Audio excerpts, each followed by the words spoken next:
ನಮಸ್ತೆ ವೀಕ್ಷಕರೇ, ಆಸೆ ಧಾರಾವಾಹಿ ಇವತ್ತಿನ ಸಂಚಿಕೆನ ನೋಡೋಣ ಬನ್ನಿ. ಅದಕ್ಕೂ ಮುಂಚೆ ನಮ್ಮ ಚಾನಲ್ನ ಸಬ್ಸ್ಕ್ರೈಬ್ ಮಾಡ್ಕೊಳ್ಳಿ. ಬನ್ನಿ ನೇರವಾಗಿ ವಿಡಿಯೋಗೆ ಹೋಗೋಣ. ವೀಕ್ಷಕರೇ, ಸೂರ್ಯ ದುಡ್ಡನ್ನ ತಂದು ಕೊಟ್ಟಿರ್ತಾನೆ. ಆದರೆ ಮನೆಯಲ್ಲಿ ರೋಹಿಣಿಗೆ ಅನುಮಾನ ಅನ್ನೋದು ಬಂದಿರುತ್ತೆ. ದುಡ್ಡನ್ನ ಕಳ್ಳ ಹೇಗೆ ವಾಪಸ್ ಕೊಡೋದಕ್ಕೆ ಸಾಧ್ಯ? ಆ ಕಳ್ಳ ಕೊಟ್ಟಿದ್ರು ಕೂಡ ಅದು ಸೂರ್ಯನ ಕೈಗೆ ಹೇಗೆ ಸಿಕ್ತು ಅನ್ನೋದನ್ನ ಅನುಮಾನದಿಂದ ಅವನು ಮನೋಜ್ ಹತ್ರ ಕೇಳ್ತಾ ಇದ್ದಾಳೆ. ಅದಕ್ಕೆ ಮನೋಜ, ಅದೇನು ದೊಡ್ಡ ವಿಷಯ ಅಲ್ಲ ರೋಹಿಣಿ, ಕಳ್ಳ ಸಿಕ್ಕಿರ್ತಾನೆ, ಕಳ್ಳ ಬ್ಯಾಂಕಲ್ಲಿ ಏನಾದರೂ ದುಡ್ಡು ಇಟ್ಟಿರ್ತಾನೇನೋ, ಅದಕ್ಕೆ ಸಿಕ್ಕಿದ ಮೇಲೆ ಕೊಟ್ಟಿರ್ತಾನೆ ಅಂತ ಹೇಳ್ತಿರ್ತಾನೆ. ಇದನ್ನು ಕೇಳಿ ರೋಹಿಣಿ ಹೇಳ್ತಿದ್ದಾರೆ, ಮನೋಜ್, ನೀವು ನಿಜವಾಗ್ಲೂ ಡಿಗ್ರಿನ ಓದಿ ಪಾಸ್ ಮಾಡಿದ್ದೀರಾ ಅಥವಾ ದುಡ್ಡು ಕೊಟ್ಟು ಏನಾದರೂ ತೊಗೊಂಡಿದ್ದೀರಾ? ನಿಮ್ಮ ತಲೆಯಲ್ಲಿ ಅನುಮಾನ ಅನ್ನೋದೇ ಬರೋದಿಲ್ವಾ ಅಂತ ಹೇಳಿ ಕೇಳ್ತಾ ಇರ್ತಾಳೆ. ಇಲ್ಲ ರೋಹಿಣಿ, ಹೌದೌದು, ನೀನು ಹೇಳ್ತಿರೋದು ಕರೆಕ್ಟು ಅಂತ ಹೇಳಿ ಮನೋಜ ಹೇಳ್ತಿರ್ತಾನೆ. ಒಂದು ಸೂರ್ಯನಿಗೆ ಗೊತ್ತಿರೋರು ಯಾರೋ ಕಳ್ತನ ಮಾಡಿರಬೇಕು, ಇಲ್ಲ ಸೂರ್ಯನೇ ಕಳ್ತನ ಮಾಡಿಸಿರ್ಬೇಕು. ಆಗ ಮಾತ್ರ ಈ ದುಡ್ಡು ಅವನ ಕೈಲಿ ಸಿಗೋದಕ್ಕೆ ಸಾಧ್ಯ. ಅದು ಇವತ್ತಿನ ಪೊಲೀಸರು ನಾವೇ ಕಂಪ್ಲೇಂಟ್ ಕೊಟ್ಟರು ಹುಡ್ಕೋದು ಕಷ್ಟ, ಅಂಥದ್ರಲ್ಲಿ ಸೂರ್ಯನಿಗೆ ಕರೆಸಿ ದುಡ್ಡನ್ನ ವಾಪಸ್ ಕೊಟ್ಟಿದ್ದಾರೆ ಅಂದರೆ ಇಲ್ಲೇನೋ ಬೇರೆನೇ ಇದೆ ಅಂತ ಹೇಳಿ ಹೇಳ್ತಾ ಇರ್ತಾಳೆ. ಇನ್ನೊಂದು ಕಡೆ ಮೀನಾ ಇದನ್ನು ಕೇಳಿಸ್ಕೊತಾ ಇರ್ತಾರೆ. ಆವಾಗ ಬಂದು ಸೂರ್ಯನ ಹತ್ರ ಹೇಳ್ತಿದ್ದಾಳೆ, ರೀ ನಿಜ ಹೇಳಿ, ನಿಜವಾಗ್ಲೂ ಕೂಡ ನಿಮಗೆ ಕಳ್ಳ ಸಿಕ್ಕದ್ನ? ಅತ್ತೆ ಹತ್ರ ಇರೋ ದುಡ್ಡನ್ನ ಕದ್ದಿರೋದಕ್ಕೆ ಅವ್ನು ವಾಪಸ್ ಕೊಟ್ಟನ? ರೋಹಿಣಿ ನೋಡಿದ್ರೆ ಹೇಗೆ ಮಾತಾಡ್ತಿದ್ದಾರೆ ಅಂತ ಹೇಳಿ ಹೇಳ್ತಿರ್ತಾರೆ.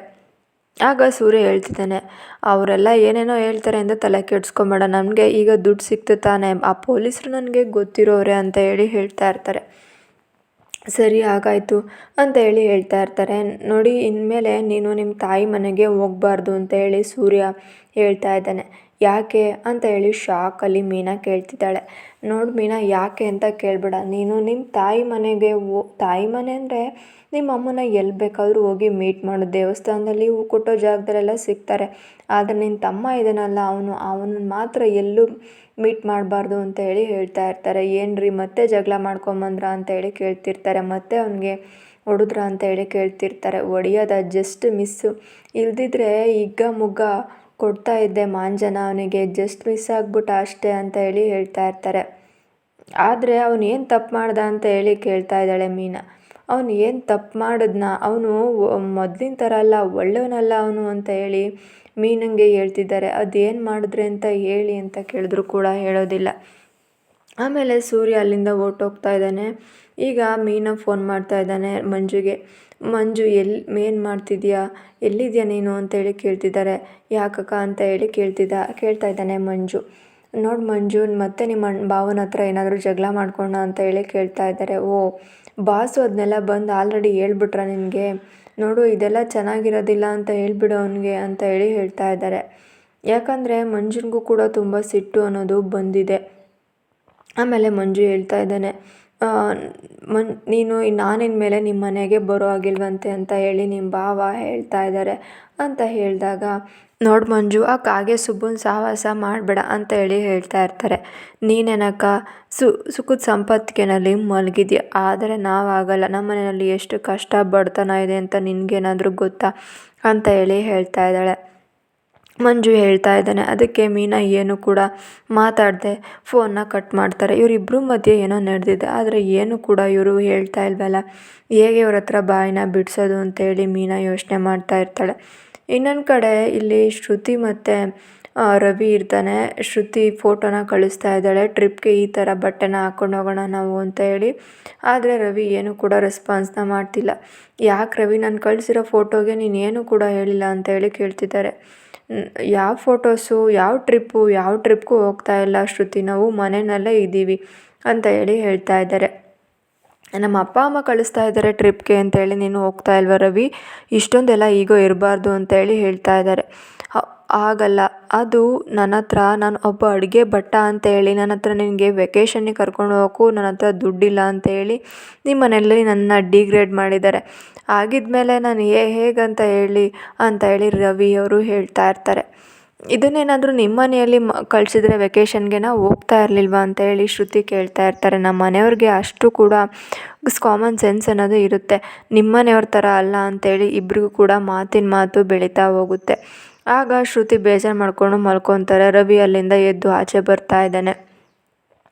ಇನ್ನೊಂದು ಕಡೆ ಇಲ್ಲಿ ಬೆಳಕಾಗುತ್ತೆ, ಮನೆಯಲ್ಲಿ ದುಡ್ಡನ್ನ ತಂದುಕೊಟ್ಟಿರುತ್ತೆ. ಈಗ ಏನಾದರೂ ಮಾಡಿ ದುಡ್ಡನ್ನ ತೆಗಿಸ್ಬೇಕು, ಆಚೆ ತೆಗಿಸ್ಬೇಕು ಅಂತ ಪ್ಲ್ಯಾನ್ ಮಾಡ್ತಾ ಇದ್ದಾನೆ ಈ ಕಡೆ ಮನೋಜ್ ಅವರು. ಅದಕ್ಕೋಸ್ಕರ ಅವ್ರ ಅಮ್ಮನ ಹತ್ರ ಹೋಗ್ತಾ ಇದ್ದಾನೆ. ಅಮ್ಮ ಏನು ಇವತ್ತು ಇಷ್ಟು ಚೆನ್ನಾಗಿ ಕಾಣ್ತಿದ್ಯಾ, ಎಷ್ಟು ಚೆನ್ನಾಗಿ ಕಾಣ್ತಿದ್ಯಾ ನೀನು ಅಂತ ಹೇಳಿ ಹೇಳ್ತಾ ಇರ್ತಾರೆ. ಹಾಗೆ ಸ್ವಲ್ಪ ದುಡ್ಡು ಕೊಡು, ನನಗೆ ಖರ್ಚಿಗೆ ಬೇಕು ಅಂತ ಹೇಳಿ ಕೇಳ್ತಾ ಇದ್ದಾನೆ. ಆವಾಗ ನನ್ನ ಹತ್ರ ಎಲ್ಲಿದೆ ಅಂತ ಹೇಳಿ ಕೇಳ್ತಾ ಇರ್ತಾರೆ. ಅಮ್ಮ ಏನಾದರೂ ಮಾಡಿ ಅಪ್ಪನ ಹತ್ರ ದುಡ್ಡನ್ನ ಇಸ್ಕೊಡು ಅಂತ ಹೇಳಿ ಅವ್ರ ಅಪ್ಪನ ಹತ್ರ ದುಡ್ಡನ್ನ ಕತ್ಕೊಂಡು ಹೋಗ್ತಾ ಇದ್ದಾನೆ ಈ ಕಡೆ ಮನೋಜು. ಇನ್ನೊಂದು ಕಡೆ ಈ ಕಡೆ ರಂಗನಾಥ್ ಅವರು ಬರ್ತಿದ್ದಾರೆ. ಏನು ಗೊತ್ತಾ ಶಾಂತಿ, ನನ್ನ ಜೇಬಲ್ಲಿ ದುಡ್ಡಿತ್ತು, ನೀನೇನಾದರೂ ನೋಡಿದ್ರಾ ಅಂತ ಹೇಳಿ ಕೇಳ್ತಾ ಇರ್ತಾರೆ. ಆಗ ಶಾಂತಿ ಇಲ್ಲ ರೀ, ನನಗೆ ಗೊತ್ತಿಲ್ಲ ಅಂತ ಹೇಳಿ ಹೇಳ್ತಿರ್ತಾರೆ. ಇವರೇ ಮನೋಜ್ ಅವ್ರಿಗೆ ದುಡ್ಡನ್ನ ಕೊಟ್ಟಿರ್ತಾರೆ, ಆದರೆ ಅವರು ಈ ವಿಷಯನ ಹೇಳೋದಿಲ್ಲ. ಅಲ್ಲಿಂದ ಮನೋಜು ಆಫೀಸ್ ಇಂಟರ್ವ್ಯೂ ಇದೆ ಹೊಸ್ದಾಗಿ ಅಂತ ಹೇಳಿ ಹೋಗ್ತಾ ಇದ್ದಾನೆ. ಎಲ್ಲರೂ ಕೂಡ ಇಂಟರ್ವ್ಯೂಗೆ ಅಂತ ಹೇಳಿ ಕೂತ್ಕೊಂಡಿರ್ತಾರೆ. ಆವಾಗ ಮನೋಜ್ ಹೇಳ್ತಾ ಇದ್ದಾನೆ, ನೀವೆಲ್ಲ ಏನು ಮಾಡ್ಕೊಂಡಿದ್ದೀರಾ, ಜಸ್ಟ್ ಪಿ ಯುನ ಇಂಥ ದೊಡ್ಡ ಕಂಪ್ನಿಗೆ PU ಮಾಡ್ಕೊಂಬಂದಿದ್ದೀರಾ. ನಾನು ನೋಡಿ ಡಬಲ್ ಡಿಗ್ರಿ ಮಾಡ್ಕೊಂಡಿದ್ದೀನಿ, ಎಲ್ಲ ಕೂಡ ಗೋಲ್ಡ್ ಮೆಡ್ಲಿಸ್ಟ್. ನಾನಿರ್ಬೇಕಾದ್ರೆ ನಿಮಗೆ ಕೆಲಸ ಸಿಗೋದಿಲ್ಲ, ಇಲ್ಲಿಂದ ಹೊರ್ಟೋಗ್ಬಿಡಿ ಅಂತ ಹೇಳಿ ಹೇಳ್ತಾರೆ. ಅವರೆಲ್ಲ ಅಲ್ಲಿಂದ ಹೋಗ್ಬಿಡ್ತಾರೆ. ಆಗ ಒಳಗಡೆ ಇಂಟರ್ವ್ಯೂಗೆ ಅಂತ ಕರಿತಾ ಇದ್ದಾರೆ. ಆಗ ಒಳಗಡೆ ಹೋದಾಗ ನಿಮ್ಮದು ಕ್ವಾಲಿಫಿಕೇಷನ್ ತುಂಬ ಚೆನ್ನಾಗಿದೆ, ಆದರೆ ನೀವು ಯಾಕಿನ್ನೂ ಕೂಡ ಎಲ್ಲೂ ಜಾಯಿನ್ ಆಗಿಲ್ಲ, ಅಪಾಯಿಂಟ್ ಆಗಿಲ್ಲ ಅಂತೇಳಿ ಕೇಳ್ತಾ ಇರ್ತಾರೆ. ಹೌದು ಸರ್ ಅಂತ ಹೇಳಿ ಮನೋಜ್ ಅವರು ಹೇಳ್ತಿರ್ತಾರೆ. ಸರಿ, ನಾವು ನಿಮಗೆ ಕೆಲಸನ ಕೊಡ್ತೀವಿ, ನಮ್ಮ ಕಂಪ್ನಿ ರೂಲ್ಸ್ ಎಲ್ಲ ನಿಮಗೆ ಗೊತ್ತಲ್ವಾ ಅಂತೇಳಿ ಹೇಳ್ತಾ ಇರ್ತಾರೆ. ಹೌದು ಸರ್ ಗೊತ್ತು ಅಂತ ಹೇಳಿ ಈ ಕಡೆ ಮನೋಜ್ ಅವರು ಹೇಳ್ತಿರ್ತಾರೆ. ಆದರೆ ಅದಕ್ಕೆಲ್ಲ ನೀನು ದುಡ್ಡನ್ನ ಕಟ್ಟಬೇಕಾಗುತ್ತೆ ಅಂತೇಳಿ ಆ ಕಡೆ ಆಫೀಸರ್ಸ್ ಹೇಳಿದಾಗ, ಎಷ್ಟು ಕಟ್ಟಬೇಕು ಸರ್, 100-200 ಅಷ್ಟೇ ತಾನೇ ಅಂತ ಹೇಳಿ ಹೇಳ್ತಿರ್ತಾರೆ.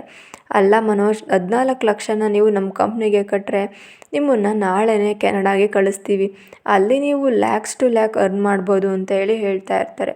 ಸರ್ 14 ಲಕ್ಷ ನನ್ನ ಹತ್ರ ಇದ್ದರೆ ನಾನು ಯಾಕೆ ಸರ್ ನಿಮ್ಮ ಹತ್ರ ಕೆಲಸಕ್ಕೆ ಬರ್ತಾಯಿದ್ದೆ ಅಂತ ಹೇಳಿ ಹೇಳ್ತಾ ಇದ್ದಾನೆ ಮನೋಜ್ ಅವರು.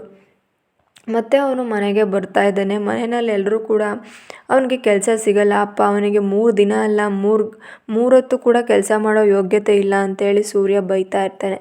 ಅಷ್ಟೊತ್ತಿಗೆ ಮನೋಜ್ ಅವರು ಮನೆಗೆ ಬರ್ತಿದ್ದಾರೆ. ಸೂರ್ಯ ಅಲ್ಲಿ ಈ ಕಡೆ ಹೋಗ್ಬಿಟ್ಟು ಶಾಂತಿ ಅವ್ರ ಹತ್ರ ಹೇಳ್ತಾ ಇದ್ದಾನೆ, ಅಮ್ಮ ಏನಾಯಿತು ಅಂತಂದರೆ ಅಲ್ಲಿ ಆಫೀಸಲ್ಲಿ 14 ಲಕ್ಷ ಕೊಟ್ಟು ಕೇಳ್ತಿದ್ದಾರೆ, ನಾವೇನಾದರೂ ಕೊಟ್ಟರೆ ನಾಳೆನೇ ನಮ್ಮನ್ನು ಕೆನಡಾಗೆ ಕಳಿಸ್ಕೊಡ್ತಾರೆ ಅಂತ ಹೇಳಿ ಹೇಳ್ತಾ ಇದ್ದಾರೆ. ಇದರಿಂದ ಅವರಮ್ಮ ಯೋಚನೆ ಮಾಡ್ತಿದ್ದಾಳೆ, ಏನು ಹೇಳಬೇಕು, ಎಲ್ಲರ ಮುಂದೆ ಹೇಳಿ ಏನು ಮೇಂಟೈನ್ ಮಾಡಬೇಕು ಅಂತ ಹೇಳಿ. ಹಾಗೆ ಸೂರ್ಯ ಕೂಡ, ಹೌದಪ್ಪ, ಇನ್ನು ಮತ್ತೆ ಏನು ಡಿಮ್ಯಾಂಡ್ ನಿಂದು, ಏನು ಕೊಡ್ಬೇಕು ನಾವು, ಮನೆಯವ್ರ ಹತ್ರ ಇನ್ನೂ ಎಷ್ಟು ದುಡ್ಡನ್ನ ಕೇಳಬೇಕು ಅಂದ್ಕೊಂಡಿದ್ಯಾ ಅಂತೇಳಿ ಸೂರ್ಯ ರೇಗಿಸೋದಕ್ಕೆ ಸ್ಟಾರ್ಟ್ ಮಾಡ್ತಾ ಇದ್ದಾನೆ. ಮತ್ತು ಇಲ್ಲಿಗೆ ಈ ಸಂಚಿಕೆ ಅನ್ನೋದು ಮುಕ್ತಾಯವಾಗುತ್ತೆ. ಇನ್ನೊಂದು ಭಾಗನ ತೊಗೊಂಬರ್ತೀವಿ. ಅಲ್ಲಿವರೆಗೂ ಕಾಯ್ತಾ ಇರಿ. ಈ ವಿಡಿಯೋ ಇಷ್ಟ ಆದರೆ ಸಬ್ಸ್ಕ್ರೈಬ್ ಮಾಡಿ. ಎಲ್ಲರೂ ಕೂಡ ನಮ್ಮ ಚಾನಲ್ಗೆ ಜಾಯಿನ್ ಆಗಿ. ಥ್ಯಾಂಕ್ ಯು, ಧನ್ಯವಾದಗಳು.